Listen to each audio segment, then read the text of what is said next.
out, quickly! Take cover by the wall! Watch the rooftops! 1967 के 6 दिन ऐसा क्या हुआ कि उसने पूरी दुनिया को हैरान कर दिया और लोगों को सोचने में मजबूर कर दिया। जो इतना छोटा सा मुल्क है जिसको कोई तस्लीम करने को भी तैयार नहीं है, वो पूरी दुनिया को डरा के रख देगा, हैरान करके रख देगा।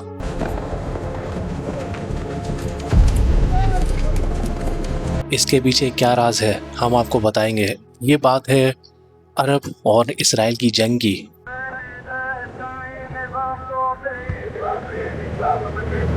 जंग का आगाज़ क्यों हुआ और कैसे हुआ, इसका मकसद क्या था, इसको जानने के लिए हमें तारीख में थोड़ा सा पीछे जाना पड़ेगा।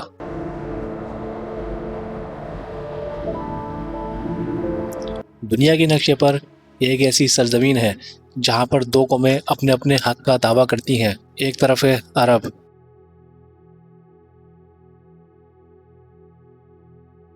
दूसरी तरफ है इसराइल। ये तनाज़ा सिर्फ फ़लस्तीन और इसराइल का नहीं, ये पूरी दुनिया को कई दहाइयों से सियासी बहरान, डर, खौफ के लपेटे में रखा हुआ है। लेकिन सवाल ये है कि ये तनाज़ा शुरू कहाँ से हुआ, 1948 में क्या हुआ और 1967 में और 1973 में।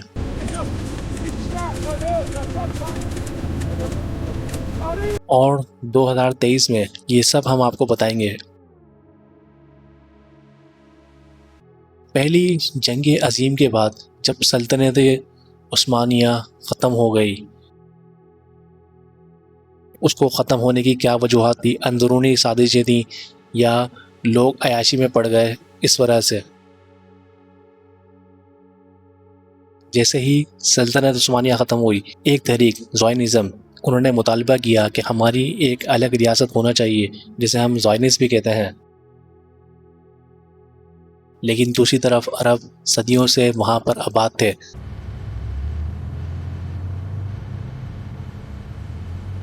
अपनी पूरी सियासी और कौमी शख्सियत के साथ, लेकिन पूरी दुनिया में यहूदियों को शदीद जुल्म और तशद्दुद का सामना था। इसी वजह से वो चाहते थे हमारी एक अलग रियासत होनी चाहिए, जिसकी वजह से उन लोगों ने आवाज़ उठाई।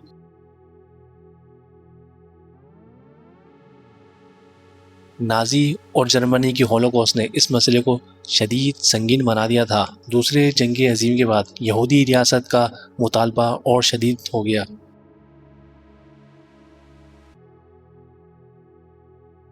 लेकिन फ़लस्तीनी अरब इस क़यादत की शदीद मुखालफत किया करते थे। वो नहीं चाहते थे कि उनकी ज़मीन का बंटवारा यहूदियों के साथ हो। लेकिन 1947 में अक़वाम मुत्तहिदा ने एक ऐसा फ़ैसला किया जिससे पूरी दुनिया आज तक आग की लपट में जल रही है।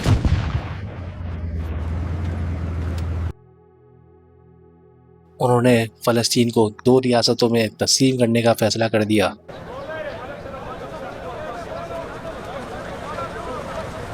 एक यहूदी रियासत और एक अरब रियासत, जबकि यरूशलेम को बैनुल-अक़वामी इंतज़ाम में रखने की तजवीज़ पेश की गई।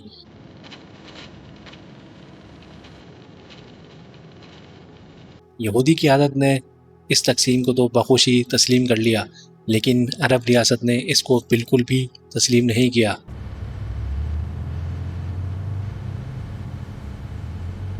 और फ़लस्तीनी क़यादत ने इसको बिल्कुल मुस्तरद कर दिया।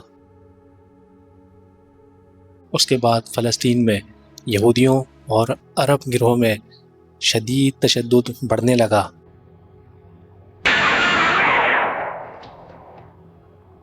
चौदह मई 1948 में जब बरतानी मैंडेट बिल्कुल ख़त्म हो गया,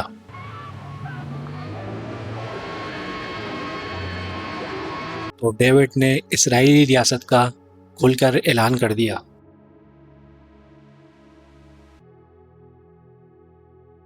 बस ये ऐलान होना ही था, उसके अगले दिन ही मिस्र, उर्दन, शाम, इराक़ ने इसराइल के ख़िलाफ़ जंग का ऐलान कर दिया।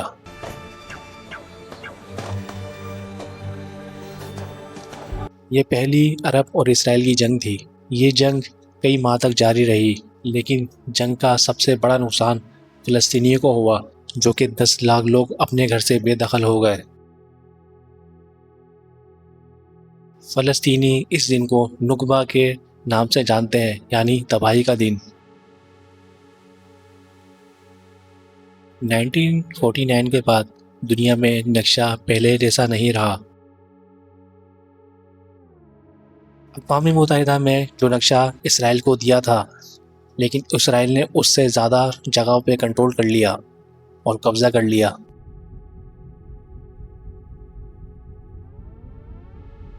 मिस्र के पास गज़ा का इलाका रहा। उर्दन ने मगरबी किनारे और मशरक़ी यरूशलेम पर कंट्रोल हासिल कर लिया और लाखों फ़लस्तीनी कैम्प में ज़िंदगी गुजारने पर मजबूर हो गए। अब आता है 1956। मिस्र के सदर जमाल अब्दुल नासिर ने सुइस किनाल को कौमी मलकियत में ले लिया। बरतानिया और फ़रांस इस फैसले पे शदीद गुस्सा थे। बरतानिया, फ़रांस, इसराइल मिस्र के खिलाफ जंग में शामिल हो गए।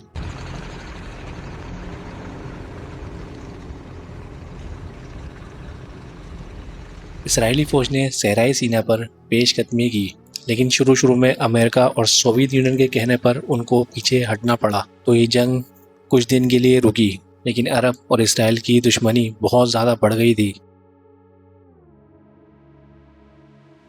1967 फिर आया वो साल जिसने पूरी मशरिक़ वस्ता का नक्शा बदल के रख दिया।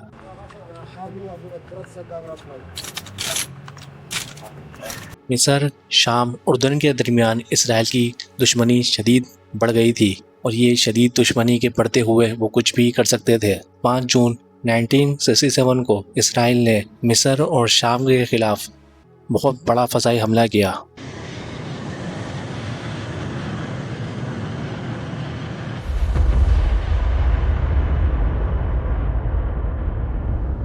ये थे वो 6 दिन जिसने पूरी दुनिया को हैरान करके रख दिया और डरा के रख दिया।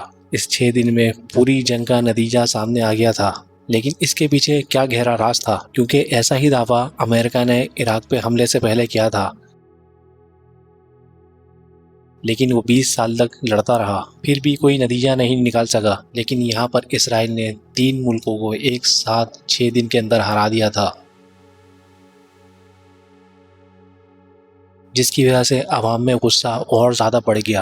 अब इसराइल ने मिस्र से सीना और गज़ा, उर्दन से मगरबी किनारा और मशरक़ी यरूशलेम और शाम से गोलान की पहाड़ियों पर कब्ज़ा कर लिया था। ये जंग सिर्फ़ और सिर्फ 6 दिन चली, लेकिन इसका असर आज तक ख़त्म नहीं हो सका। 1967 की जंग के बाद अक़वाम मुत्तहिदा की सलामती कौंसिल ने करारदाद 242 मंजूर की। इसमें इसराइल ने जो इलाके कब्ज़ा कर लिए थे उनको वापस करने का मुतालबा किया। इस वजह से इसराइल ने वहाँ से सारी फ़ौजें अपनी निकाल लीं। इस करारदाद के बाद इसराइल ने जो जगह कब्ज़ा की हुई थी वो सब वापस कर दी और सिर्फ इसराइल में आ गए।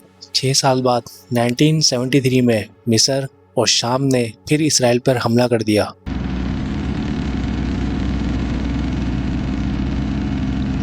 मिस्र ने सीना वापस लेने की कोशिश की, जबकि शाम ने गोलान के इलाके में पेशकदमी की। शुरू में तो अरब अफवाज ने कामयाबी हासिल की, लेकिन बाद में इसराइली अफवाज ने जवाबी कार्रवाई की। अब अमेरिका, फ़रांस और बरतानिया इसराइल के साथ था और उसकी खुल के मदद कर रहा था। जैसा कि अमेरिका ने इसराइल की मदद की, लेकिन सोवियत यूनियन ने अरब ममालिक की मदद की और उनको यकीन दिलाया, हम आपकी हर किस्म की मदद करेंगे। अब हुआ ये, जिस मुल्क ने इसराइल की मदद की थी, अरब ममालिक ने उन पर तेल की पाबंदी लगा दी और उनको तेल की सप्लाई बिल्कुल बंद कर दी। उससे ये हुआ कि तेल की कीमतें तेज़ी से ऊपर चली गई और माशी बुहरान बढ़ने लगा। लेकिन 1978 में कैम्प डेविड मुआहदा हुआ और 1979 में मिस्र और इसराइल ने बाकायदा अमन मुआहदा कर लिया। इसराइल ने बाद में सीना से अपनी फ़ौजें वापस भी बुला ली। मिस्र पहला वो मुल्क था जिसने इसराइल के साथ अमन मुआहदा कर लिया था। अब इसराइल के पास वो कौन सी ताकत थी जिसकी बुनियाद पर वो हर जंग जीत रहे थे, उनको कहीं भी हार नहीं हो रही थी। वो ताकत थी उनकी टेक्नोलॉजी, जिसकी पूरी दुनिया दीवानी है। इसमें सबसे बड़ा हाथ था इसराइली खुफिया एजेंसी मोसाद का, जिसकी वजह से इसराइल को कामयाबी नसीब हुई और वो हर जंग जीतते चले गए। क्योंकि जैसे ही मिस्र, उर्दन या शाम, इराक कोई भी इसराइल पे हमला करने लगता तो उनको पहले ही खुफिया एजेंसी से पता चल जाता था। अब वो ये काम किस तरह से करती थी, ये लोग रेडियो फ्रिक्वेंसी से सारी बातें सुन लिया करते थे और पता चला लेते थे कि अब ये लोग हमला करने वाले हैं। उससे पहले वो हमला करें, वो पहले ही हमला कर देते थे और सब कुछ तबाह कर देते थे। इसमें सबका बहुत बड़ा नुकसान हुआ, यहाँ तक कि कोई लड़ने के काबिल तक नहीं रहा। इसलिए अमन मुआहदा करना पड़ा। उस टाइम वायरलेस हुआ करते थे, जिसकी कम्युनिकेशन की वजह से वो सारी की सारी बातें सुन लिया करते थे। अरब ममालिक ने सोवियत यूनियन से मदद मांगी, उनकी खुफिया एजेंसी से, जो कि KGB थी। उन्होंने उनको रिपोर्ट तो दी, लेकिन वो गलत साबित हुई। अब उसके पीछे साजिश थी या कोई और बात, लेकिन उसका बहुत बड़ा नुकसान हुआ। उन्होंने खबर ये दी कि इसराइल इराक पर हमला करने वाला है, जो कि बिल्कुल गलत साबित हुई। इसराइल कहीं पे हमला करने वाला नहीं था, लेकिन जब इन लोगों ने इसराइल के खिलाफ पेशकदमी की तो इसराइल ने पूरी ताकत के साथ हमला कर दिया।